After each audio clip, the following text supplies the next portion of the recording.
Jina langu Carrie Joy Wanyoni. My name's Carrie Joy Wanyoni. I live in this village here in Nyangali, Bungoma. We're in the Kibuke area. And I'm a missionary here, working on charitable activities with Joy Family Missions. I'm also a board member at my family's ministry, which is God's Heart Ministries, The Last Call. And that one's more church-based, but my organization does more of the community outreach. And we work together in a lot of areas. But this year, we'll be starting homeschooling with our children. My two youngest aren't old enough for school, but since their older sister will be doing school, I'm preparing to have like sheets available for them to work on, because I know that if they see her doing school, they're gonna want to do school too. Well, she's a very bright girl, but there's a couple of reasons that we're thinking about homeschooling. One, I've always wanted to homeschool my kids. I have a background in teaching and tutoring, so I know I'm going to be able to do it just fine. I was homeschooled and socialized at the same time. We were part of what's called an ISP, an independent study program. But she was getting bullied at her school. In fact, she was bullied at both of the last schools she's been at. Before she came to us, she was bullied, and then at the school that she's at now, she's being bullied because she has a white mom. There's older boys who are pushing her around and ripping up her clothes and ripping up her shoes, and it's a repetitive thing. And they give her a hard time because she has a white mom and white siblings. They say they're white, you know, even though they're mixed. And she's just dealing with a lot of trauma from that. And she's learning just fine. In fact, much of what she's learned, we've taught her at home anyway. They wanted to put her in a lower grade level because since she's been through a lot of traumatic things, she doesn't like to answer her teachers. She can learn things, but then when the teachers ask her things, she won't take part. So I've seen that when I work with her, she takes part. And that is something that, yeah, eventually she needs to work through, but there's a point of like healing that has to happen in order to get to that point. So I don't want to continue to expose her to traumatic things and then expect her to heal. I need her to heal first. And we've been planning on creating a school out here in the village anyway. So this is basically the start of that. I work on making some curriculum for the younger grades, and this is like just the beginning grade levels now. I'll establish the curriculum, and as we go, we'll be able to bring in teachers and build a building to house, or not house children because it's not boarding, but to like house the school. And hopefully it'll grow very organically from there. God gave us a vision for a school and a kids' home a long time ago. And all we can do is take small steps to get there. And I believe this is one of the steps, is to just start working on this, and then God will bring the next step along.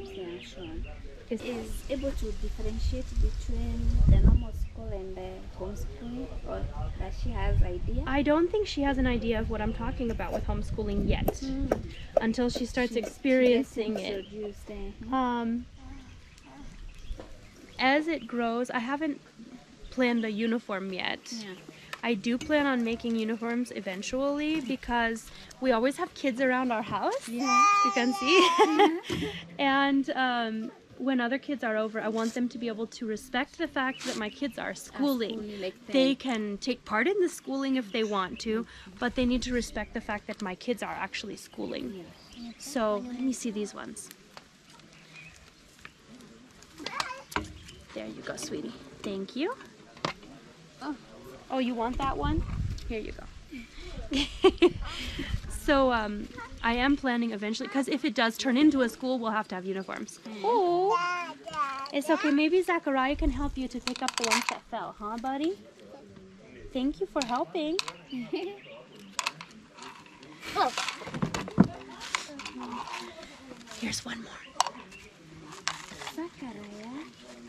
Two. Does that feel good? I'm done. You can get up anytime you want to. But that feels good, doesn't it? June and Vale and Lavinda, can you help me? June, can you help me, sweetie? Can you help me? Oh, you're eating. It's okay. Don't worry. You can help me after lunch. It's okay. Eat. It's okay. Eat. I didn't know you were eating. Have you guys eaten? Zach, did you eat lunch? Ah, no, not the tail. Gentle, Baba. Even the cat knows that Yeah. he's the best friend. Yeah. Oh, he'll put him down after the cat's been complaining. And the cat will just jump back up and lay down with him. So, Like they know how they play things. I mean, I know the cat complains, but the cat likes him still. And every once in a while, I'll see that the cat has had enough. And then I'm like, okay, now it's time to put Kitty down.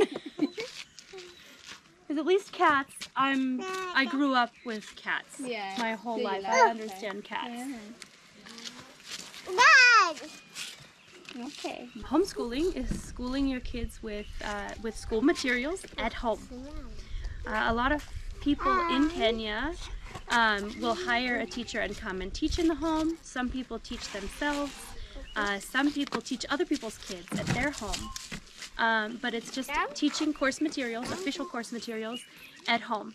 And here in Kenya, according to the laws I've looked into, you're allowed to teach from any set of materials from around the globe. Like I could teach math from Singapore, which is the best math in the world, rated the best math in the world. And I bought math from Singapore. I can teach English from the US. I can teach the CRE material, like just CRE. The most important thing is that the kids get their testing, the standardized testing, and that they do well on standardized testing. So I'm going to be getting them their testing. You can sign up at the bookstores. Yes. You can sign up at the bookstores to do the standardized testing. So they'll be doing that one. But on top of the regular CRE materials, I'm also going to be teaching them additional things like they'll learn American social studies in addition to the Kenyan social studies because they're also American citizens. Yeah. They'll be learning some of the American history along with Kenyan history, same reason, because they need to know about both countries. They'll be learning science at an earlier age because in the US we start science at standard 1. Here I believe it's standard 4. So we're starting some basic science materials this year, learning about different cloud formations and the rains and different, uses for water you learn here, but it's in environmental studies, I believe, which is taught in some places in standard 1, but not in every place.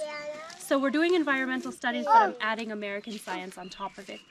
I'm really excited about the science because I always loved science, so I think my kids will love science too. I'm making sure to focus on math, like strongly on math, because it's important with anything they want to do in life that they have a good understanding of functional math so that they can do what they want to do. They're going to be learning English and Kiswahili. They know Bukusu already because they're around these guys. And I don't think there's really any Bukusu subject material to buy. It's just you know it from living here. If I need some help with Kiswahili, because obviously I don't know very much Kiswahili yet. So I'm going to be studying their course materials myself, and then my neighbor and in-law is a tutor and a teacher. His wife is a teacher, so I can get their help on the Kiswahili materials. Like the early stuff for these guys is easy because it's simple words that I can also learn and study with them. But as we get, into the other things, I'll need to know more grammar. You guys, I'm talking. We'll need to know more grammar. And that's something that I haven't gotten a handle on yet. I'm actually taking classes on Duolingo right now because it's free and it's helping me with my grammar, but it's slow going, so I'm learning, but I need to make sure to learn at the pace that I need for them to. With your kids, Exactly. Swahili. I'm learning Kiswahili with the kids, and I know I have to keep them up to standards here. Yeah, sure. So if that means bringing in a tutor for them or something in Kiswahili, that's what I'll do. But I'm really excited about teaching them at home. I got this little tiny pocket microscope and they're too young to really appreciate what a microscope is yet, but we're going to be collecting things like leaves and pond water and like the legs of insects and things like that, and putting them under the microscope, and it has a phone attachment, so you can actually take pictures of it with the phone and project it, and I can show them what different things look like, just for curiosity's sake, not because they need to learn about cellular anything at this level, they don't, but if I can get them interested in learning, then they'll want to learn, and that's what my whole goal is. So along the way you'll be able to understand what each loves. Yes, exactly. What each individual Exactly, loves. and then I can foster that in them. But in addition to doing what they love, like there's certain things they need to learn. Like I never loved math, but I had to learn math, and I'm glad I did because I use it all the time. And when I got into like college, I wanted to do science. Like I wanted to be a biologist. And one of the things I really had trouble with was the math part of it. I love the scientific method. And I love science all in all, but nobody tells you how much math you need to understand by the time you get to college or university in order to major in science. And I don't know how it is here, but back home, if you don't do well in your math, you have like one chance to redo it. And then if you still don't do well, you're out of the program. You move to a different program. And so I didn't do well the first time. I didn't even try the second time. I said, you know what? It's not my strength. Let me find something I'm good at. And I went into social sciences instead, and that's how I did economic and political development as a social science. It still uses the scientific method, but in a social aspect, instead of like doing the math and the equations and everything. So, you know, I still use that love of science, but I want my kids to be able to do anything that they want. So if they at the age of like, you know, 10 tell me I don't like math, we're not going to stop studying math. We're going to focus on math, but try and teach it in different ways that helps them grasp it, and find fun ways to learn. Like the math that I purchased for them, there's one from Singapore that doesn't start until 2nd grade, standard 2, because that's when the books start for that subject. But I got one called Math as an Extension of Life, and they teach it in cooking experiments and in like games and things like that. They put things together so that math becomes something fun to learn instead of just numbers. Because yes, numbers is fun for some people. It's not fun for everybody. It's fun for my niece back in America who is 2 years old and can count to 20 already. But it's not fun for me. So I'm trying to find a way to make learning fun for my kids so that they can excel. Yes.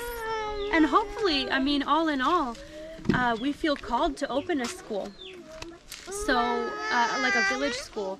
So as I get the curriculum down for this, and we feel like there's an excellence to what we're doing, then we can start to expand and hire teachers and build a school and get the paperwork done for actually having a full school. So it's something that like hopefully organically grows. I've seen that so far in our ministry, everything that God's called us to has grown out of something very organically. Like the football team that Albert wanted, it just came organically. It just became part of life. And everything that we've felt called to so far, it's like God takes us little steps and little steps and little steps, and then he opens up the way to that vision that he's given us for the future. And this, I believe, is the first step towards the vision that he's given us for a school. I don't think it's going to be like, oh, I'm just taking my kids out of everything. I think that they're going to be part of something much bigger. And even so, like, they're going to be socialized, they're going to be with friends. Tell me where your shoes are, sweetie. My mom is calling again.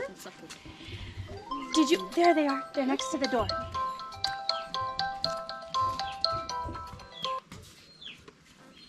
Hello.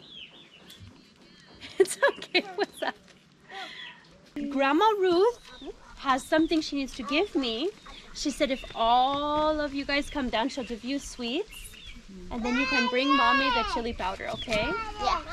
So go get your shoes on, and then you can go down to Grandma Ruth's, okay? She does. She goes too.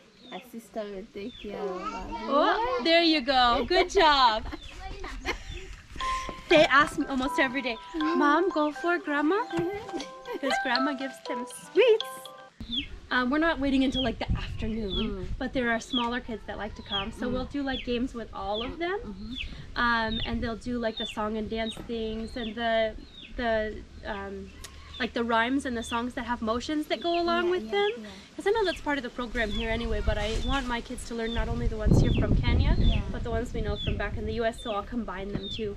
I actually bought a book, a Kenyan book, the curriculum, for doing that one already. So yeah, I spent like, there was all donations too. A lot of it came in from people who came through your program last time and wanted to help us out. So we were able to buy all of our school books that we needed out there. It was like almost 600 American dollars. But I bought PP1, PP2, and Standard 1. So here, that's what it's called. But in America, kindergarten is PP1 and PP2 together. And then Standard 1 is grade 1, first grade we call it. And I bought a little bit of the books for second grade, but not enough because my daughter's not in that one yet. So I bought all that I need for now. And then I'll add to it. And basically I'm gonna keep the books that I use for each of them, so then they can move up and use what I've already got. But yeah, the donations covered all of that, and then I came back here and got maybe $100 worth of books, so like 10,000 shillings worth of books from Kenya to add to the curriculum as well, to put in the Kenyan subjects. It is, but expensive. It'll be expensive for a while, and then I'll have the books that I need, and then I'll just replace them as they wear out or something. So it'll be a lot of expense for a little while. I've had people contact me through the program that you did, and they asked, because of the school that I wanted to start, they said I work for, you know, the school system in South Africa, or I work for the school system in California, US, and I have materials I'd like to donate. Can I send them to your school? And I've had to tell them, you know, so far I don't have the school set up yet, but I'd love to keep in contact. And once we start the school, like once we actually have a school going, then I'll have a place to accept them. But I can't, like if I got a shipment now, then where would I put it? It would have to go somewhere in my house. Good opportunity, right? You know, like it's great, but I have to have some place to steward it, you know. Foundation of everything. Exactly. So without having something started, which it's getting started, hopefully within the next few years we'll have a building made and we'll have things started, but I see the beginning steps of that, and that's what this is right now. And as we grow, what we hope to do is we hope to charge tuition like a typical school, but then also have scholarship programs where kids who are of great need and have no way to get to school can be, you know, paid for through that scholarship program. And some kids, once we get to the upper grades, kids who have academic excellence can also be sponsored in school. So we can sponsor everybody, and I know everybody's gonna want sponsorship. You know, here in the village, a lot of people have economic hardship, but you can't maintain a school with no money coming in. So you have to charge something from someone to be able to pay for the school. And then eventually you'll have something to, you know, to offer for free. You can't offer free with nothing in your pocket. So yeah, that's a beautiful program. Be doing exams. How does it happen? Yes, once they, I mean, I have exams, like small exams here for their current ages. But I think it's Standard 4 out here that they start the official like government exams. The ones that actually have to get turned in. So those ones we'll do at the right time. Like once she's in Standard 4, we'll start doing the ones from the government, and we'll do the standardized testing every single year. The ones you do at midterm and at you know, right before break. We'll be doing those ones. We'll be doing some on the US curriculum and some on the current curriculum that we have here. The same that they would get in the regular schools. Just to make sure that they're maintaining the level they're supposed to be at. What I'm hoping, I can't say for sure because I haven't experienced schools outside of the village. But what I've seen from the curriculum that I've seen at these schools, versus the curriculum we have in the US Yes. is the US curriculum seems to be a little bit more advanced for each Yeah, age. advanced, yeah. So what I'm hoping is that as they go through the US curriculum, they'll have no problem doing the standardized testing. But that's one of the beauties of testing is you can see where your children are. Yeah. And if they're not doing well, Yeah. then I know I need to, Yeah. fix something. Yeah, put more. Exactly. Add something in they're not getting. Yeah. Teach them in a different way. I think that testing, I didn't understand the reasons for testing when I was a kid because no kid wants to take a test, right? Oh, yeah, sure. I always tested well, but what kid wants to take a test?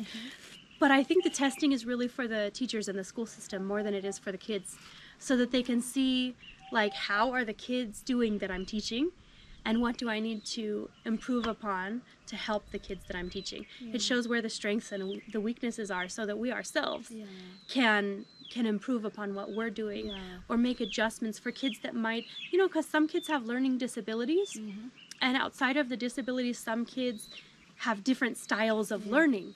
And just with those different styles of learning, you can have some kids who are understanding what you're speaking really, really well, And but they're because many, you're not catering to the ones that learn with their hands, or the ones that learn through auditory learning instead of visual learning, then there might be some kids who are missing out on what you're teaching them.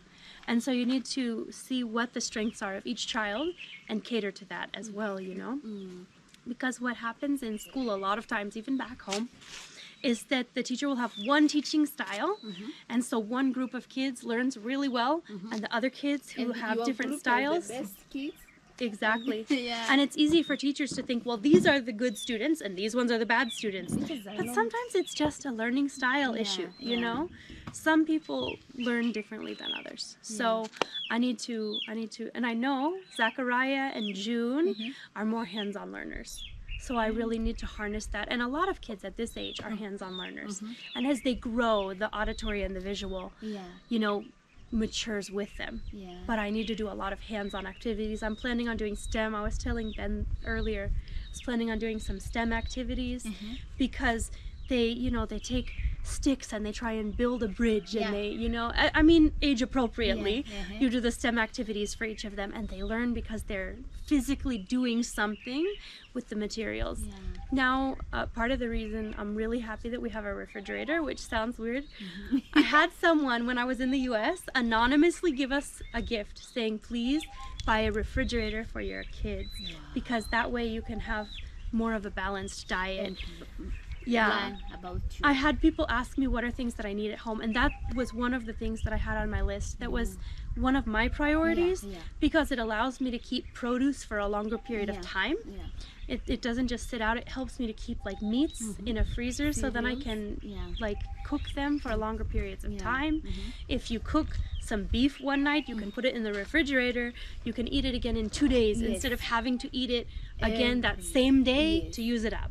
So it helps to diversify their diet and it'll help them to live a little bit healthier life. But apart from that, for the schooling, you know how many experiments you can do with like ice versus steam versus water? That's one of the things I'll be working on this year.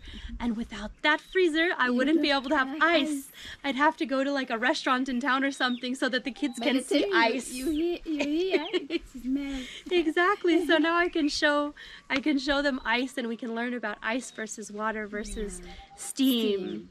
And we can learn about the forms of water and the uses of water, and they'll be able to be more hands-on with it instead of just having a concept of what ice is. Because here in the village, a lot of people don't understand what ice is. You know, it's like you can say this is ice, but you don't have idea what exactly. Unless you can see it and you can touch it and you can see the water melting off of it, then all of a sudden you start to understand.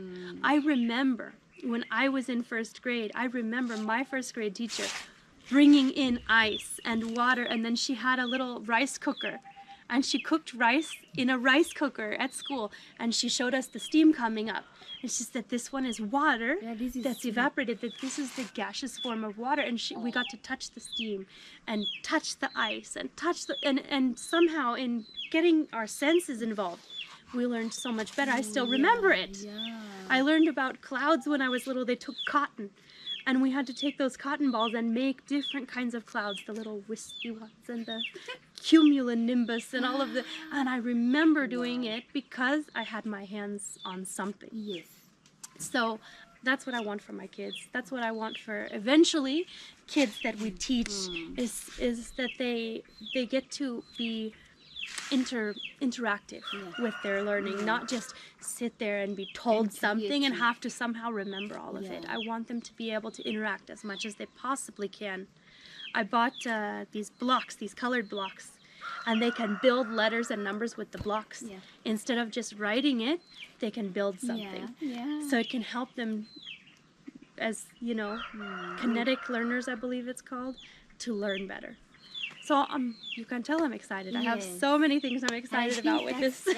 Yeah, I want to add in as much practicality as I can. I mean, I know there are schools that try to make it practical, but oftentimes I see it in the later, you know, private schools, and usually in the later years. I don't see as much practical in the earlier years. It was so difficult just to find Kiswahili books for my kids' ages. I went to almost every bookstore in town. I only found them at one bookstore. They were like, no, we don't have. Everybody says they don't have. Starts at like grade 4 or standard 4 or whatever. They're like, try that other bookshop. They might have something. I had to get so creative with how I was asking things, and people were still telling me, no, we don't have. You look at like posters and you're like, what about this poster? Do you have these books? Yes, we have these books. Okay, I want to get this one and this one.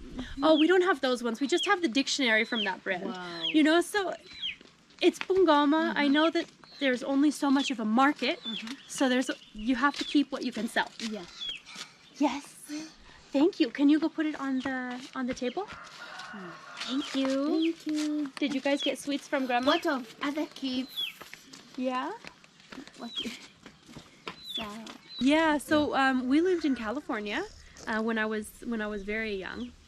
In America, you don't have family land, so your dad gets a job, the whole family moves. It's not like the dad gets a job and he moves to work and then comes back to visit the family. You all move together wherever the job is, or the mom's job. It just depends on the family. But I was living in California with my family, and it's very liberal in California, and there were a lot of details they were going into about like different ways of living, where they were going very much in detail about how different people have like specific types of relationships, and they talk about like sexual safety and things like that from a very early age in different types of relationships. And so they would bring people into the school and they would go into detail about these things when I was in kindergarten. And my mom was like having to pull me out of the school for different events that were going on, like throughout like 3 years of school that I was there, kindergarten, first grade, second grade, and third grade. And by third grade, she had just had enough of pulling me and my sister in and out of school because of events that she was trying to get us to miss. And so she was just like, you know what? I can homeschool my kids. She got involved in something called an ISP, which is an independent study program. It's a big group of families that all homeschool together. And so she would homeschool us at our house, they would homeschool at their houses, but it was one program that was like a school together. And so if we got together for functions together, we had a school uniform. I was part of a choir with other kids, so we had a uniform for that choir, and we all got together and we wore our uniforms and we sung together, and we learned the music together. There were sports teams that were with all of those kids, so they coordinated together for like events and for one of the ladies was an artist, like professionally an artist. So she would get together and do an art class for all of the kids, and all of the kids would come together and learn art from this one lady. One gentleman was like a scholar at a university, and he knew Greek and Latin. So he taught Greek and Latin root words to the kids in like 7th and 8th grade. So I got to go to a class and learn Greek and Latin root words, which Latin is the base of the English language. So now I can expand my vocabulary more easily because I know the root words of different things. So you take the strengths of different people in a homeschool group and you use them together. And you have events together, and we would get together and we would all go to the skating rink, or we would all go to the swimming pool, and we would have like times that we all met up. And each week we would get together for classes that had like a group class. We did history things where we were all reading the same books on American history, and then everyone would get together and the moms would hold events, and we would build things, and we would, you know, do fun activities with the other kids. And then they became our school friends, and we would get together outside of school because these were our school friends. So even though we were homeschooled, we were still socialized. We had our group of school friends. We still got to go out and do classes with other people. And I'd like to find something like that here, like other families who are homeschooling, where we could get together and coordinate things. I do have friends throughout Kenya who are homeschoolers, but they're so far away. Like one of my friends is in Gilgil, and one of my friends, I do have one that's thinking about it in Bungoma, but like I have a friend in Mombasa. I have a friend like out in Nairobi. I can't get together with them on a weekly basis, but we can talk about, hey, you know, I found this curriculum. This is working really well for my kid. In fact, the school books I'm using is because I saw a friend of mine in Gilgil using those same books. I said, I love those books that you're using for your kids. I think my kids would thrive with that curriculum. What are you using? And she helped me find them. But I have these other friends who are like Mzungus married to Kenyans sprinkled throughout the country. Yeah. And we talk all the time, and we like, I don't know, we keep in touch, and some of them homeschool, and some of them are interested in homeschooling, and they've been researching it with me. And as they do things, they meet other Kenyans who are homeschooling, and they get involved in groups. Like my friend Kimberly is part of this Nairobi homeschool group, and that's where she gets a lot of her questions answered. So she's the one that invited me into that group. But she's an inspiration to me. I love watching her videos. I love seeing what she does with her kids, because she has a life a lot like ours. You know, she has a cow and a garden and chickens and rabbits, and she just is involved in like the everyday Kenyan lifestyle. So I really love watching. She's really interested in like local medicines too, like the plants. So she's interested in the herbal medicines. Like she likes learning about the plants around here, well, around where she is, and how to use them. She knows a lot. She has a lot of knowledge already on which things can be used. But a lot of the local Kenyan things she's learning more about. Like there's some things that she uses from back in Canada that's like expensive to buy in Canada, but she found out they just grow naturally here. So then she's like really excited about that. I'm excited about that kind of stuff. Anybody can do homeschooling. You just have to make sure that the kids are up to a standard. The standardized testing standard. If they're not getting to that standard, in fact, I thought that they would have to go and register somewhere with the government. But what I found out, it took a lot of research to find out, because nobody actually states this anywhere. I finally got into a homeschooling group in Nairobi because it was the closest homeschooling group I could find to us. And they finally answered my question. They said, you don't actually register, like go and register with the government. The registering is that when they have testing, you go and register for the test on the right here. Not right now, sweetie. Go inside. Go eat. You finished your food already? It's okay, you can play. I'll do vitamins later, okay? Okay. Are you ready to finish taking this out, or you still need rest? Okay, you can play with your friends. But anyway, as long as I can get them, and I will, get them registered for those standardized testing, and as long as they're doing well in those, then I qualify to continue teaching them. Mama! Yeah, you can sit on the chair, that's okay. Mama! Yes. Yeah. Yeah. And I know other homeschoolers in Kenya. There's other missionary families who are homeschooling their kids. I know there's a lot of people in Nairobi who are homeschooling right now. I haven't found many in Bungoma, but I have met several like missions families that aren't happy with the schooling that their kids are receiving at different places. Yes, you like that? I can give you an idea, but since I haven't started yet, it's hard to say like all of the specifics. Mom. So basically we'll wake up in the morning, and I'm going to read a Bible story with them while we do tea, and a little like study for the Bible. And then after they're done eating or drinking and eating for tea, we're going to get started on the main subjects. We'll do the math and some form of like English and Kiswahili every single day. And then there will be supplementary subjects like social studies, environmental studies, and science that we'll do like on other days of the week, but there's like 2 or 3 days a week for each of those. It's not like an everyday thing. So those will be supplemented in. Every single day we'll get out and we'll do some kind of activities outside. It's okay, Samara, you can play with something different. Here's a mirror. Kids are all fighting over a stick because she wants the stick that her brother has. And we'll also learn things like sharing in school.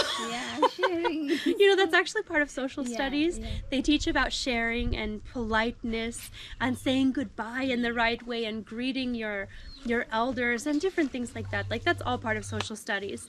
But I'm excited about our social studies program that we're adding in, because we're doing the regular Kenyan social studies program, which I've seen and I have the book and it's really nice.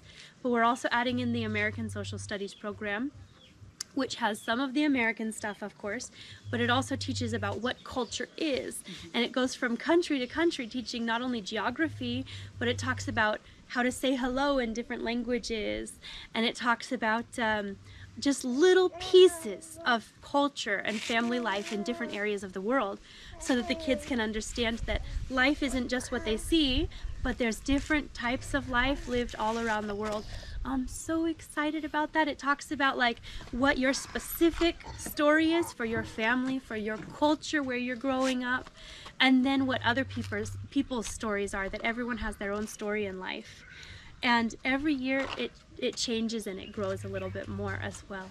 So we're adding that one into the Kenyan studies. So they're learning about Kenya, they're learning about the Kenyan flag this year. That's in the Kenyan studies program. And I know they learn more about the flag in later years, but they're getting introduced to it this year. They're going to get to color a Kenyan flag, like in their Kenyan book. They're going to get to learn the uses of water. That one I think is environmental studies, though. They talk about the water use in everyday life. So all of these things will be supplemented in. And since we have chickens, our first animal project that we're dealing with is going to be our chickens, like how to take care of chickens. We also have goats. Eventually they'll learn more about the goats, but they're a little bit big for my tiny kids right now. Like, Zachariah tries to take the goats places and they drag him. You know, he loves animals so much. Thank you. You want to put it back on? Here you go. But I also want to make a kitchen garden. Albert and I are going to be building a fence around this place this year. We got a donation to put a fence up, so now we're working on getting the materials and building a fence over the next couple of months here.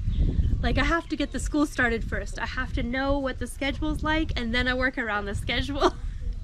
But down in that area, I know you can't see it right now, but down that way, I'm going to build a fenced-in garden. And I'm gonna grow all kinds of like little areas of vegetables. We're gonna have some potatoes. We have some sweet potatoes growing on the hill back here. We're gonna grow like thyme and rosemary and a bunch of herbs, basil and things like that. We'll grow some tomatoes, we'll grow some cucumbers, and the kids will get to go out there and help like learn what you do with the soil and learn what you do with the plants, and they'll get to learn scientifically what's going on with the plants, like at a basic level. But I can show, they'll get some interest because we'll be working together out in the garden too. They'll get to go out and touch the plants and see the things growing and get an understanding as far as they can at their age of what's going on. And then every year we'll learn a little bit more. And then, you know, when they're old enough, they'll learn about photosynthesis and how things are working. In fact, I have a project, a scientific experiment we're doing with photosynthesis this year, with floating and sinking leaves. Like, you punch little holes in the leaves and you put them in water and they sink to the bottom. But then you put them out in the sun, and as the sun starts to be absorbed into the leaves, the air starts to work and they actually rise up to the top because they start producing oxygen. And then if you take them out of the sun, the leaves sink again.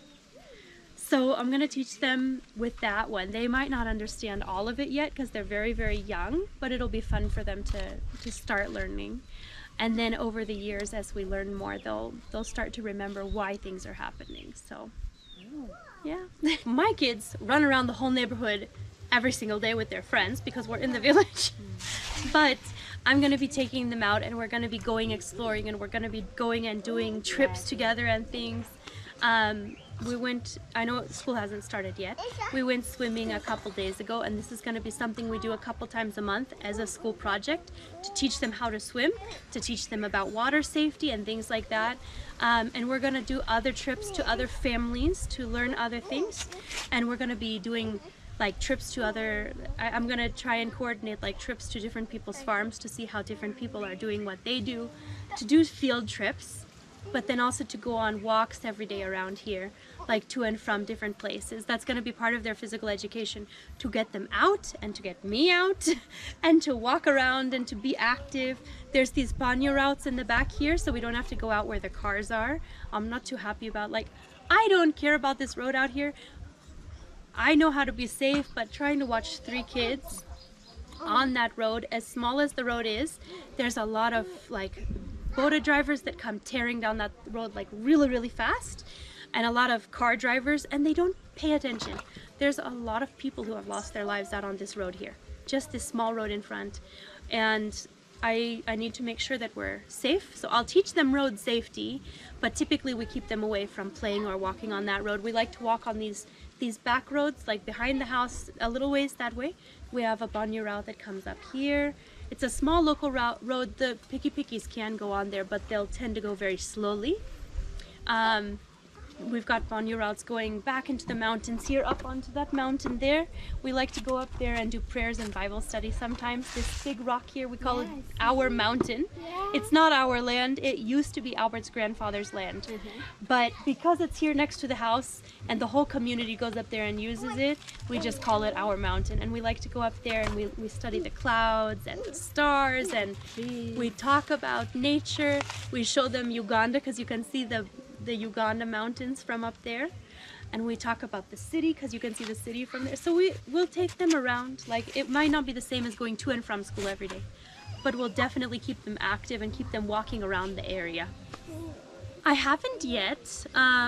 It might be something we might do, but I'm not sure if we will or not. I don't see that it's something that's necessary. Keeping them involved with other children, definitely necessary, but I don't think they have to go like specifically to another school in order to be involved with other students. If I find like a need for it, I can arrange something, but for now, it's not in my plans. Like, for now, I just want to make sure that we have other kids their age around, that they're socializing with other kids, that they're involved in community programs and other things. And since we're running community programs from our home, that's often something they're involved in anyway, because we're often doing events and educational programs and Bible programs, either here or at church, with all of the kids, including ours. So they get a lot of interaction with kids their age and older. So, okay, the US system and the system here are set up a little bit different.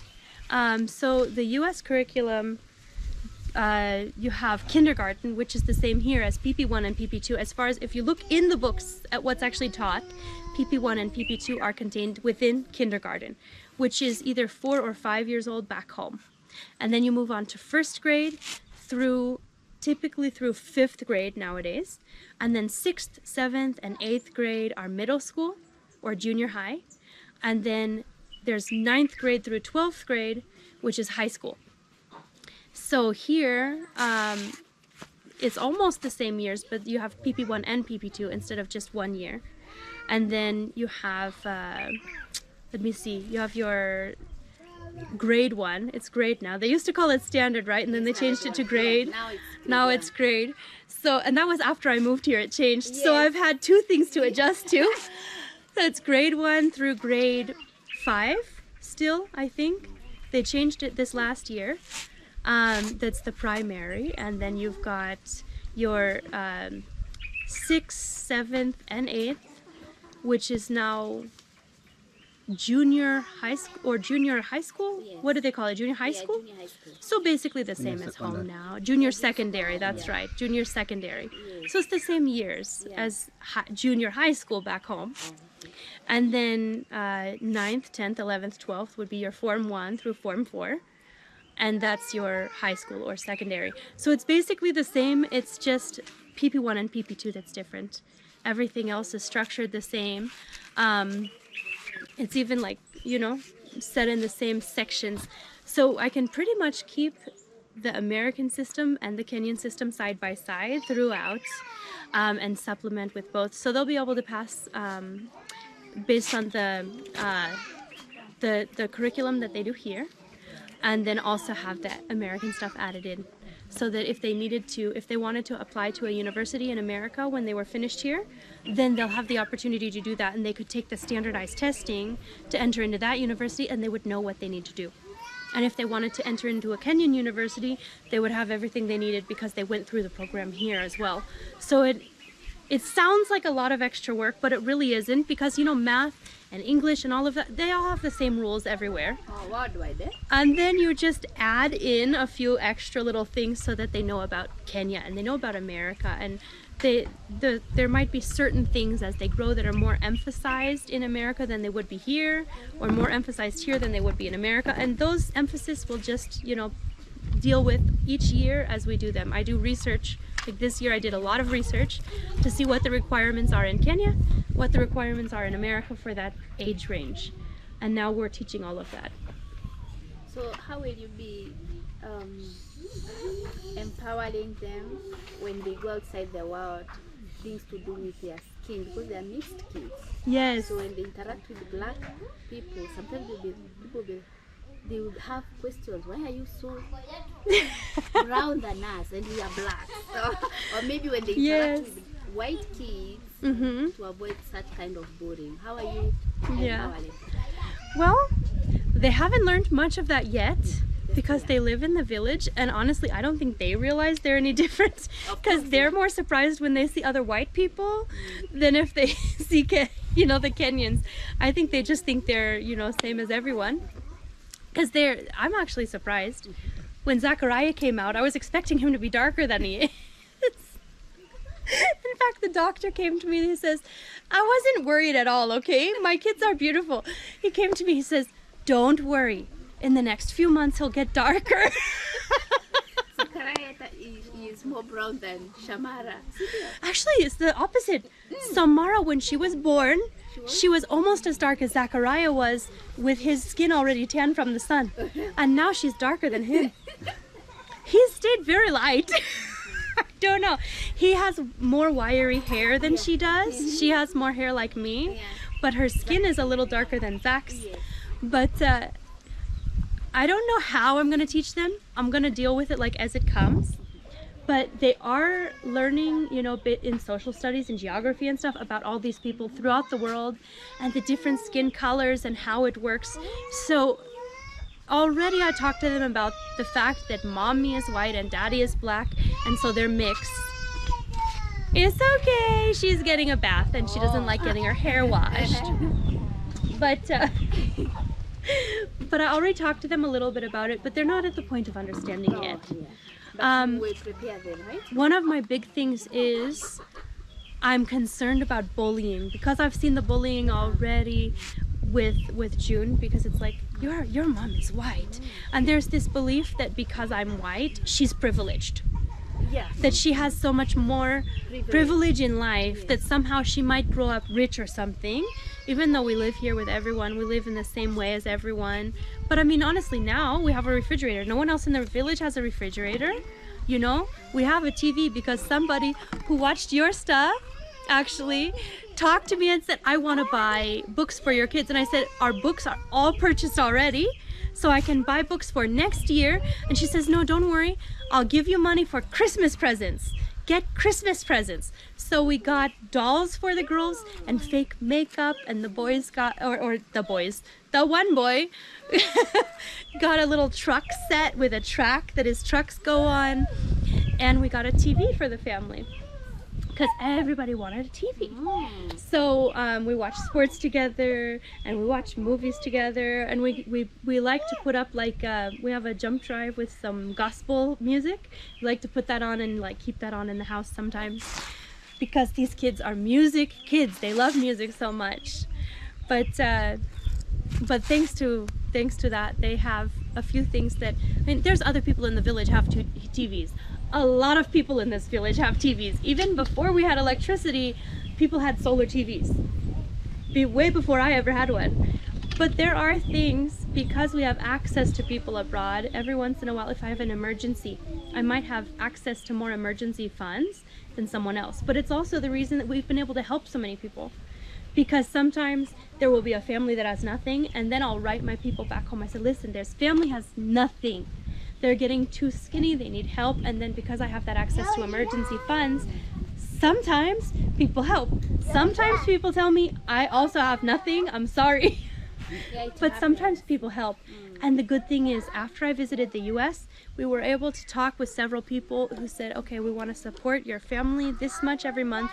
So now my family isn't just eating, like, you know, we were eating gideri every single lunch. And people were almost mean about that, saying like, you know, at least you can afford carrots and potatoes to put in your gideri. Like, don't tell me you can't afford that.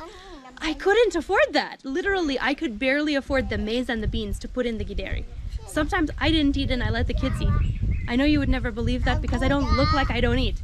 But sometimes I don't eat because I'm letting the kids eat. And nowadays, because we have that extra funding coming in, we have a couple of extra people who have pledged to give every month, and they told me, they said, this one is to take care of your family, and then whatever extra I have, then I put it out. But we're finally getting to that point where now I can afford potatoes and carrots to put in the gideri. Or we can get rice and beans now, because instead of just buying beans and maize, I can afford a 5 kg bag of rice now. Like, I can go out and get a few things for the house that I couldn't get before. And now it's easier when the neighbors need help and they come. Even several times this last week, people have come and said, I need rice. I've been able to get a kg of rice and give it to them. Or, you know, I need maize, and I can fill up something with maize and give it to them, because now I have something at home to give. Before I didn't have something. So the more I have, the more I can give to others too. Yes, you know? To fill yourself first. Exactly. So that you live there. Like, I can't let my kids starve and say, I'm here to help other people. You can't eat. You know what I mean? They have a good life here, but it was a struggle until the combination, like, it was like just God's timing. Like, your video came out, and then Tuco Kenya did this little article. They like found an Instagram post of mine and they just put something out there. Oh yeah, you remember this lady, she's in the US. So they did this article, and it got people looking at our stuff, and I started YouTube right at the same time that you posted that. So my YouTube stuff was starting to go up. And then I was in America, so I was talking to all these people and saying, this is what we're doing, this is what our vision is. And it's been 3 years since I had reconnected with people back there. So I was able to show them what we've been doing, what Mom's Ministry has been doing, and what our visions are for the future. And, you know, sometimes donations come out of videos like yours that inspire people. Sometimes donations come out of relationship, because people say, I know you and I know who you are, and now I want to sow into what you're doing. And so I got some people who are willing to give every single month a small amount into what we're doing. And so thankfully we're now not like at a place where I'm worried about the kids starving. Like, we're not living rich, and we won't. You know, I mean, it's not that I want to have nothing, but I don't want to have everything either. If I got to a point where I'm comfortable and I know these kids are taken care of, that's what matters to me. If I know that we have everything taken care of, and then what matters to me is sowing out. For me and for my kids, like, we're doing homeschooling where I live. We don't have to have a separate house. Some people choose to do it in a different building because they find that their kids focus better in a different place, but you can legally do it in your house. And that's what we're starting out with. Eventually, as we grow, if we turn into a larger school and we have to get, the certificates from the government, then we will get another house. But for general homeschooling purposes, you can homeschool in your home. As far as budget, I can't tell you everything that it would be because it varies depending on where you're getting your curriculum, which curriculum you choose to use. If you're going with something from, from Singapore, you might pay one price. If you're going from something from the US, you could pay another price. You could bring stuff from the UK, you'll pay a different price. My schooling, because I'm taking US curriculum and adding in things from this from the CRE, then we're looking at let me see, I would say probably around $300 per grade level. So that's $30,000 per grade level for what I'm using. And that's a very the curriculum I'm using from the US is very affordable curriculum. There are some curriculums you can get from the US, like if you went with like Bob Jones University or something like that, you could be spending $50,000 or $60,000 per year for one year of learning for your children. So it just depends on what curriculum you're planning on using.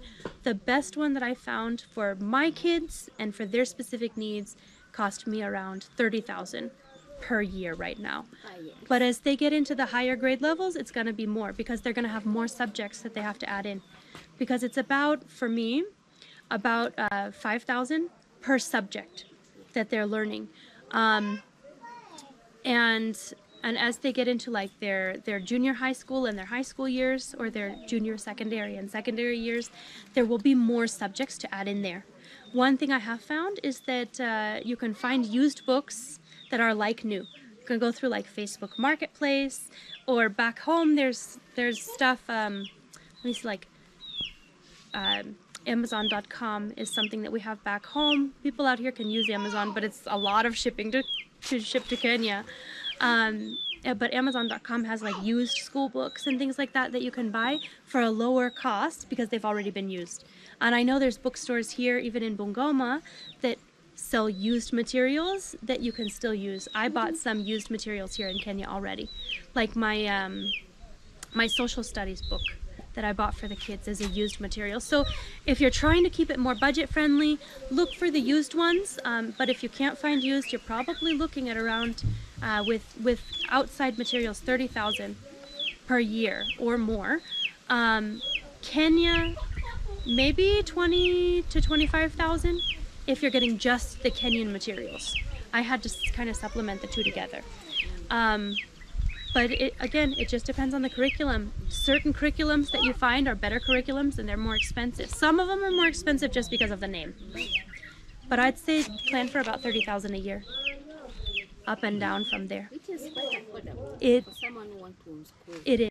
The challenges of homeschooling, I'd probably answer that better like after I've done a term of homeschooling. But I'll tell you what I think the challenges will be based on what my mom's challenges were with me. Yes. No. My mom had challenges with me since I was also homeschooled. Zach, it's time for a shower. Go for your shower. Go for your shower. No, it's time to shower. Zach, you need to obey. Go shower. Samara already showered. So did June. You need to shower. Look at your face. Look at your hands. You need to shower, Baba. Yes. Can I answer the question about challenges in a minute? Let me get him over to the shower. So since I'm just starting, I can only go off of my idea of what's going to be a problem that I've thought about, and what I know was a problem for my mom because of us growing up. I know that we were coming out of a school system. I started homeschooling when I was in 4th grade, so like standard 4. And one of my mom's biggest problems was when I first started, I always loved learning. I didn't give her any trouble trying to learn. And I was very bright, so I usually caught on to the material. But when Mom did something in a different way than my teacher did, I would always say, Mom, that's not how my teacher did it. That's not how my teacher taught me to do that problem. And that was such a challenge for my mom the first year because I was always, that's not what my teacher said. And you know, my mom was teaching me from, hey, an adult person knows a lot more than a 4th grader. challenge from my mom. Mom. Yes? Yeah, you can play. No. Yeah, you don't need to take June's. You can take these ones from the ground, okay? Don't. Yeah. But other than that, I think some of my difficulties will be the one child that I do actually have to teach. Like the others are younger, so they do what they do. I'm not going to hold them to a schedule. But the one child I have to teach, I know when I'm doing homework with her, sometimes she doesn't like to answer questions.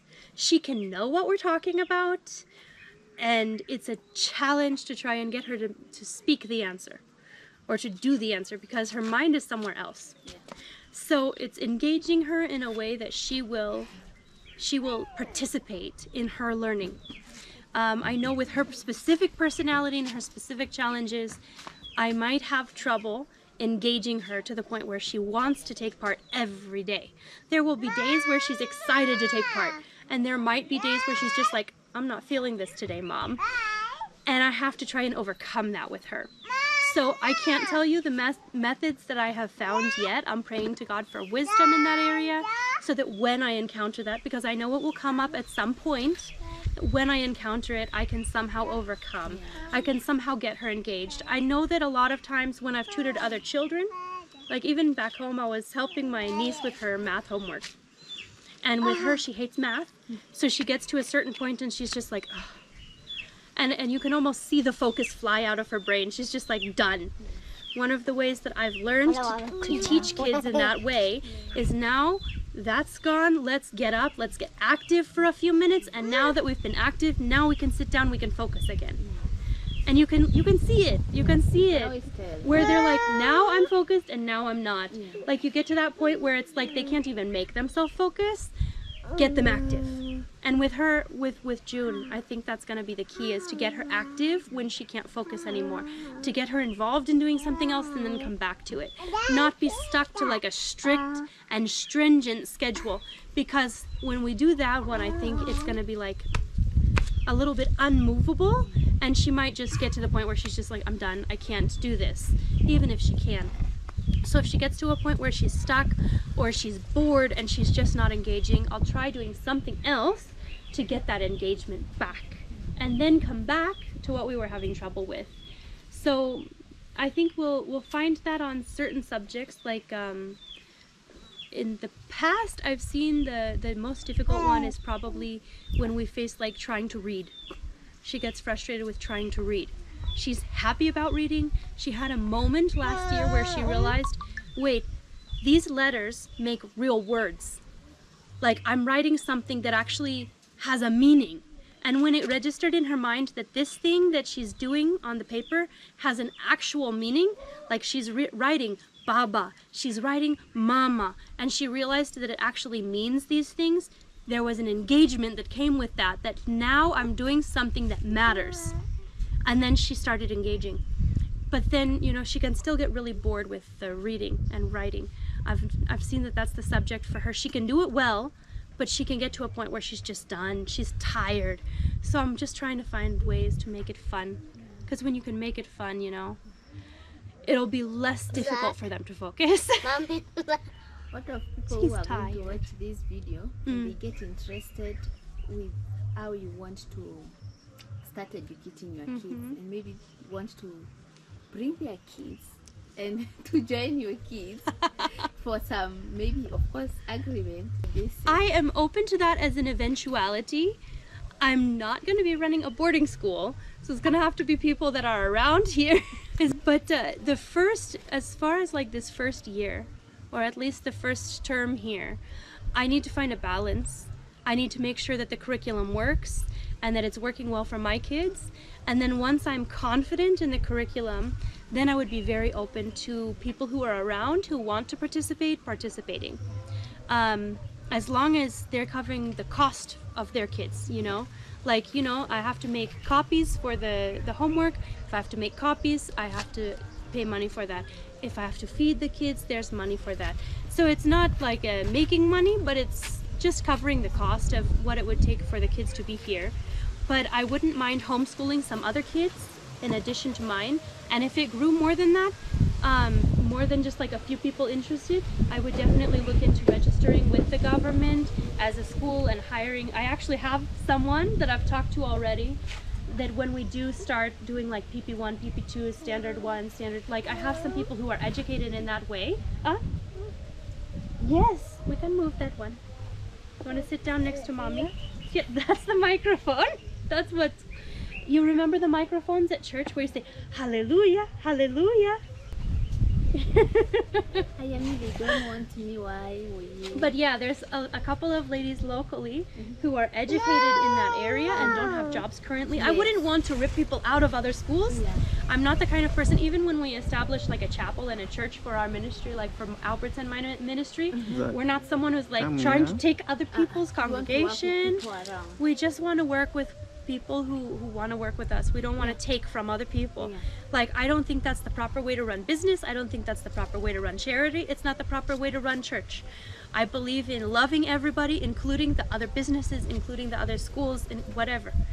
So, but when I do it, there's a couple ladies locally who don't currently have jobs in teaching that we've talked to, like once we start a school, employing them and getting everything registered with the government and getting everything the way it's supposed to be, and they've been very happy and want to work with us once we start. So it's basically getting a curriculum, building a small building that we can keep kids in to like school them, and getting everything in line with the government, because we would want to do everything the right way. Yeah, getting everything in order, and then we'd be happy. Like, the government would allow us to homeschool some kids with our kids. That one's fine. But if it gets too big, then we'd really have to look into registering. But we'd be happy to do that. That's what we're hoping happens anyway. Just like I can't take on other kids the first term. Like, you know, first to do mine and then say, okay, this is working. Now we can take on others. Yeah, sure. Confidence and to align this. Exactly. Exactly. You have a big vision. I like it. We do. Yeah. Okay. But you know, okay. Advice for homeschooling. 1, make sure that you find good solid curriculum. Make sure that you know the laws of wherever you are. Based in homeschooling, there's a lot of stuff online that you can research, like the different laws. People have put it together in blogs, people have put it together on homeschooling groups, and people can help you. Find a homeschooling group on Facebook. Usually those people already have experience and they can help answer whatever questions you have. But as long as you understand the material, especially at the younger ages, it's not difficult to teach it. As long as you understand it yourself. You have to go through. You have to be willing to engage with your children to the point where they're learning. Like, you can't just bring your kids home and expect them to teach themselves. That doesn't happen. You have to engage with your children. You have to answer their questions. You have to teach them in a way that they can understand and that they want to learn. But if you're willing to do that, and if you're willing to invest in the proper educational materials for your children, it's not just like a money-saving thing. I can tell you I haven't saved money doing homeschooling. This is more expensive than if I was sending them to school, because I had to invest in all of the materials myself that the school was investing in. So not only do I have to now feed them each time, but I'm investing in every single material. Find the good stuff. Get ready to invest in the good stuff, because you're building your children's future. You're building what they're going to be able to do in life by what they're interested in from what you're teaching them. So I would just encourage you to give them a broad range of subjects at the beginning, see what they're interested in, see what their talents are, and learn how your children learn. Most children, you know, if they're having trouble in school, it's not because they're bad students. Kids aren't like inherently bad at learning.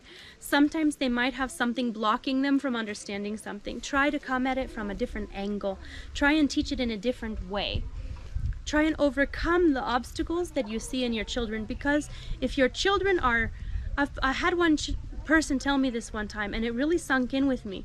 They said my 5-year-old was giving me a hard time all day, until I realized my 5-year-old wasn't giving me a hard time. My 5-year-old was having a hard time, and that's how he was showing me that he was having a hard time. If your child is giving you a hard time, it's because they themselves are having trouble. So if you think about it that way, that they're a younger person who needs your help to overcome whatever trouble they're facing, you can help them overcome that trouble. And don't be afraid to get advice outside. Don't be afraid to pull from like teachers' experience around you, from other educators' experience around you. Don't be afraid to get a tutor if you need to. Or if you're not, like, say, like for me, I'm not strong in Kiswahili, I'm resourcing that out to somebody else who is strong in Kiswahili who can help me teach my kids, because I know I don't have the tools that I need to teach my kids Kiswahili. If you get to like the high school level and you still want to teach your kids whatever, Form 1 through Form 4, and you still want to teach your kids there, but you aren't very good at math, find somebody who's good at math. Team up with them so that they can give your kids a proper understanding, because whatever you aren't able to teach them, you can find someone to help you out. If you get to a point where you're stuck and you really, really, really can't do it, and you don't have someone to resource it out to, I would recommend getting them into a school that can teach them, because it's not about saving money, it's about building your kids' life. It's not about like pulling them out of something, getting them into something else. Like, do what's best for your kids. If homeschooling is best for your kids, make sure that they're meeting with other kids. Make sure they're involved in other groups, because socialization is really important. And when you're homeschooled, you're not socialized in the traditional sense where you're around the other kids naturally every single day. You have to be very purposeful about meeting with other kids. So if you're homeschooling, be purposeful. Be purposeful in what you're teaching every day. Be purposeful in the activities that you're doing with your kids every single day. Be purposeful with the people that you're getting them involved in, because they're going to need all of that, and they're going to need you, and you're going to need to, pray and have patience with them, because there's going to be stuff they have trouble with sometimes, but your kids want to learn from you. They're not trying to give you trouble. They're trying to learn. So just do your best to inspire and give them your best every single day. But one good thing I did learn from somebody, they said that parenting and teaching, you only have to get it right about 20% of the time, like only 20% perfection, and the rest of the time you're learning too. 20% perfection, you can be successful.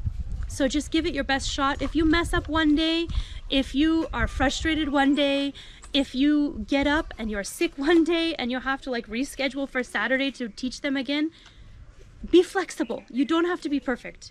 You're gonna do okay. Oh, my final word. I would say do what's best for your kids. Some kids do really, really well and thrive in the school system. The school system here is a good one. It's a building one. Be involved in your kids' education. Like the teachers can't do all the work. Even in a school system, the teachers can't do all of the teaching. You have to do homework with your kids. You have to engage with your children. You have to allow your children to do their homework after they come home, not just put them straight to work. A lot of kids that I know come home, they're put straight to work, they do badly on their exams, and then it kills their future. And these are bright children who, as a parent, you're spending money to send your kids to school so they have the bright future. But it's very important to allow them time to study, to feed them enough food so that their brain has the fuel to study. I would just say, like, most people here are involved in the regular school system. So as a parent, if you want to be involved first, before you pull them out and say, I'm going to homeschool my kid right away, get involved in their schooling if you haven't been. Like, learn the curriculum that they're working with.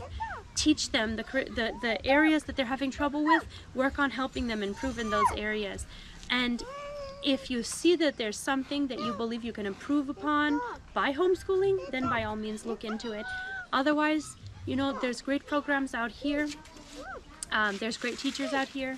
And I would just encourage anybody to know your kids' teachers, to know the administration at your children's schools, to become friendly with them in a professional manner, and just to be engaged with both your kids and the people that teach your kids, because by being involved, you can improve their future.